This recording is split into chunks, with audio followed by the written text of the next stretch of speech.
حیات الصحابہ ٹاپک مدد پر بیعت ہونا۔ حضرت جابر رضی اللہ عنہ فرماتے ہیں کہ حضور صلی اللہ علیہ وسلم نے مکہ میں 10 سال اس طرح گزارے کہ آپ صلی اللہ علیہ وسلم لوگوں کے پاس حج کے موقع پر ان کے ٹھہرنے کی جگہ عکاظ اور مجنہ کے بازاروں میں جایا کرتے تھے۔ ان سے فرماتے کون مجھے ٹھکانہ دے گا اور کون میری مدد کرے گا تاکہ میں اپنے رب کا پیغام پہنچا سکوں اور اسے بدلے میں جنت ملے گی۔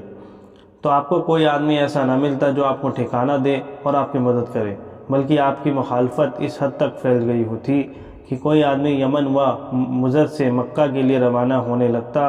تو اس کی قوم کے لوگ اور اس کے رشتہ دار اس کے پاس آ کر اسے کہتے کہ قریش کے نوجوان سے بچ کر رہنا،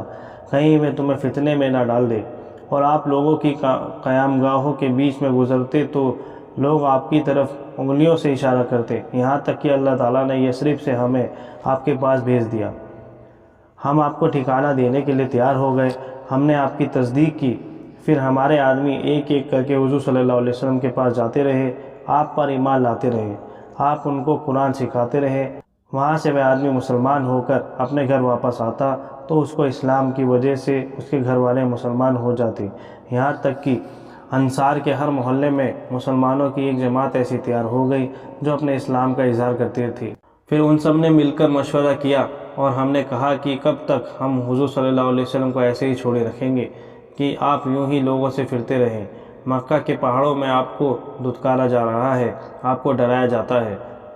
تو ہمارے 70 آدمی گئے اور موسم حج میں حضور صلی اللہ علیہ وسلم کی خدمت میں حاضر ہوئے۔ ہم نے آپ سے شعبہ کعبہ میں ملنا طے کیا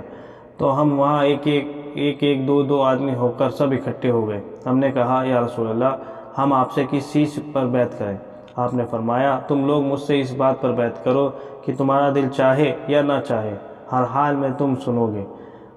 اور مانو گے اور تنگی فراخی دونوں حالتوں میں خرچ کرو گے، امر بالمعروف نہی عن المنکر کرو گے، یعنی بھلائی کا حکم دو گے، برائی سے روکو گے، تم اللہ کی خوشنودی کی بات کرو گے، اللہ کے بارے میں کسی کی ملامت سے نہیں ڈرو گے اور میری مدد کرو گے۔ جب میں تمہارے یہاں آ جاؤں اس وقت تک تم میری ان تمام چیزوں سے حفاظت کرو گے جن میں تم اپنی اور اپنی بیوی بچوں کی حفاظت کرتے ہو، تمہیں اس کے بدلے میں جنت ملے گی۔ ہم لوگ کھڑے ہو کر آپ کی طرف گئے تو حضرت اسد بن زرارہ رضی اللہ تعالیٰ عنہ نے آپ کا ہاتھ پکڑ لیا۔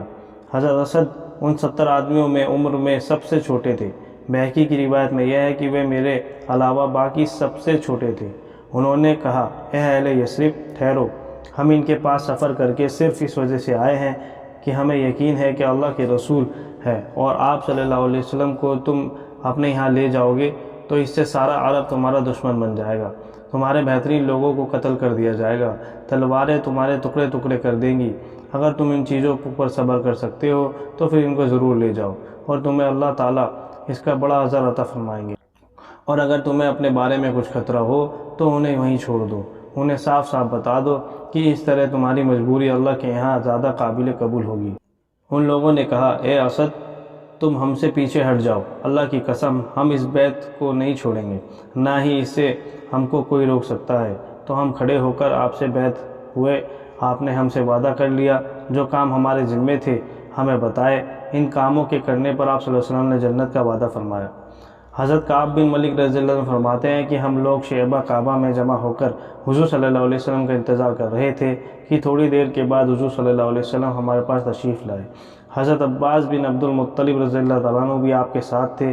وہ اس وقت تک اپنی قوم کے دین پر تھے، لیکن انہوں نے چاہا کہ اپنے بھتیجے کے معاملے میں موقع پر حاضر ہوں اور ان کے لیے انصار مدینہ سے عہد لیں۔ تو جب حضور صلی اللہ علیہ وسلم بیٹھ گئے تو سب سے پہلے حضرت عباس بن عبد المطلب نے بات شروع کی، کہا اے جماعت خزرج، جیسا کہ تمہیں معلوم کہ محمد ہم میں سے ہیں، ہم نے ان کی اپنی قوم کے ان لوگوں سے حفاظت کی ہے جو ان کے بارے میں ہمارے ہم خیال ہے، یعنی ہماری طرح ان پر ایمان لائے، تو یہ اپنی قوم میں عزت سے اور اپنے شہر میں حفاظت سے رہ رہے ہیں۔ اب انہوں نے سب کچھ چھوڑ کر تمہارے ساتھ جانے اور تمہارے یہاں رہنے کا فیصلہ کیا ہے، لہٰذا اگر تم یہ سمجھتے ہو کہ تم ان کو جس چیز کی دعوت دے رہے ہو اسے تم پورا کرو گے، مخالفوں سے ان کی حفاظت کر سکتے ہو، لوگوں کو تم جانو اور تمہاری ذمہ داری، اور اگر تمہارا خیال یہ ہے جب یہ تمہارے پاس پہنچ جائیں گے تو ان کو ان کے دشمنوں کے حوالے کر دو گے اور ان کی مدد چھوڑ بیٹھو گے تو ابھی سے ان کو یہیں چھوڑ جاؤ، کیونکہ یہ اپنی قوم اور اپنے شہر میں بڑی عزت اور حفاظت سے رہ رہے ہیں۔ ہم نے حضرت عباس سے کہا، ہم نے آپ کی ساری باتیں سن لی، یا رسول اللہ آپ فرمائیں اپنے لیے اور اپنے رب کے لیے ہم سے جو وعدہ لینا چاہیں وہ لے لیں۔ تو حضور صلی اللہ علیہ وسلم نے گفتگو فرمائی، قرآن پڑھ کر سنایا، ان سب کو اللہ کی طرف دعوت دی، اسلام کی ترغیب دی۔ فرمایا میں تم کو اس بات پر بیعت کرتا ہوں کہ جن چیزوں سے تم اپنی بیوی بچوں کی حفاظت کرتے ہو ان تمام چیزوں سے میری بھی حفاظت کرو گے۔ راوی کہتے ہیں کہ حضرت برا بن معرور رضی اللہ عنہ نے کھڑے ہو کر حضور صلی اللہ علیہ وسلم کا ہاتھ پکڑ لیا، کہا ہاں اس ذات کی قسم جس نے آپ کو حق دے کر بھیجا ہے، ہم ان تمام چیزوں سے آپ کی ضرور حفاظت کریں گے جن سے ہم اپنی بیوی بچوں کی حفاظت کرتے ہیں۔ آپ ہمیں بیعت فرما لیں یا رسول اللہ صلی اللہ علیہ وسلم، اللہ کی قسم ہم لوگ بڑے جنگجو ہیں اور پشتوں سے لڑنا ہمیں وراثت میں ملا ہے۔ حضرت برا حضور صلی اللہ علیہ وسلم سے بات کر رہے تھے کہ بیچ میں حضرت ابو الحیثم بن اتحان بولے، یا رسول اللہ کچھ لوگوں سے یعنی یہود سے ہمارے پرانے تعلقات ہیں، ان تعلقات کو ہم آپ کی وجہ سے ختم کر دیں گے، تو کہیں ایسا تو نہیں ہوگا کہ ہم ان کے تعلقات ختم کر دیں اور اللہ تعالیٰ آپ کو غالب کر دیں، آپ ہمیں چھوڑ کر اپنی قوم کے پاس چلے جائیں۔ حضور صلی اللہ علیہ وسلم نے مسکراتے ہوئے فرمایا، میرا خون تمہارا خون ہے، جہاں تمہاری قبر بنے گی وہاں میری قبر بنے گی، میں تم میں سے ہوں اور تم مجھ سے ہو، جس سے تم لڑو گے میں اس سے لڑوں گا، جس سے تم صلح کرو گے میں اس سے صلح کروں گا۔ حضرت کعب رضی اللہ عنہ فرماتے ہیں کہ حضور صلی اللہ علیہ وسلم نے فرمایا، تم اپنے میں سے 12 آدمی ذمہ دار نمائندہ بنا دو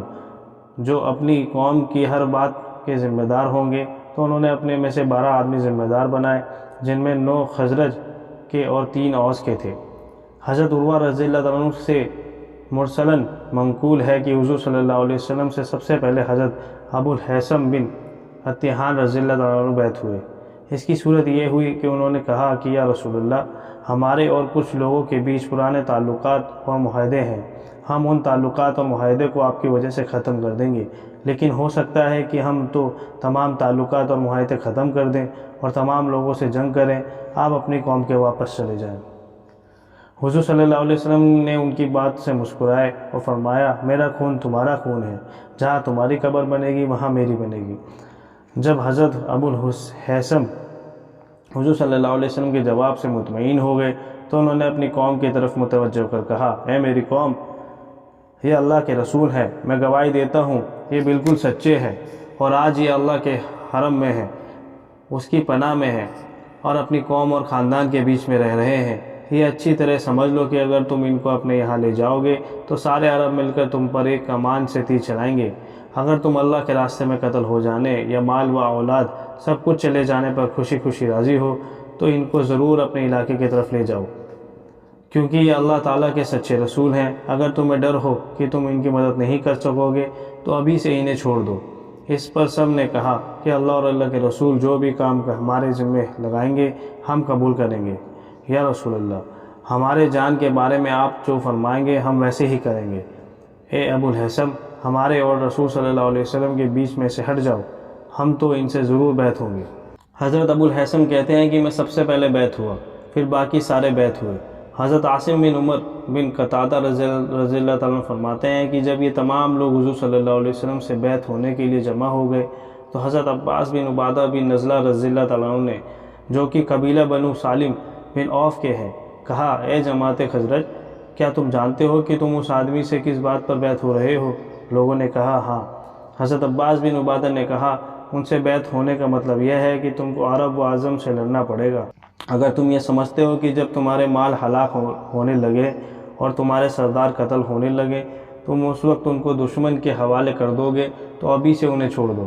کیونکہ اللہ کی قسم بعد میں ان کو چھوڑنے سے تم دنیا و آخرت میں رسوا ہو جاؤ گے۔ اگر تم یہ سمجھتے ہو کہ مالی نقصانات اور سرداروں کے قتل ہونے کے باوجود تم ان چیزوں کو پورا کر لو گے جس کی تم ان کو دعوت دے رہے ہو، پھر تم ان کو ضرور لے جاؤ، کیونکہ ان کو لے جانا اللہ کی قسم دنیا اور آخرت کی خیر ہی خیر ہے۔ تمام لوگوں نے کہا، چاہے ہمارے سارے مال ہلاک ہو جائیں، ہمارے سارے سردار قتل ہو جائیں، ہم پھر بھی ان کو لے کے جائیں گے۔ یا رسول اللہ، اگر ہم اپنے اس وعدے کو پورا کر دیں گے تو ہمیں کیا ملے گا؟ آپ نے فرمایا، جنت۔ ان لوگوں نے کہا، آپ اپنا ہاتھ بڑھائیں، تو آپ نے ہاتھ بڑھایا وہ سب آپ سے بیعت ہو گئے۔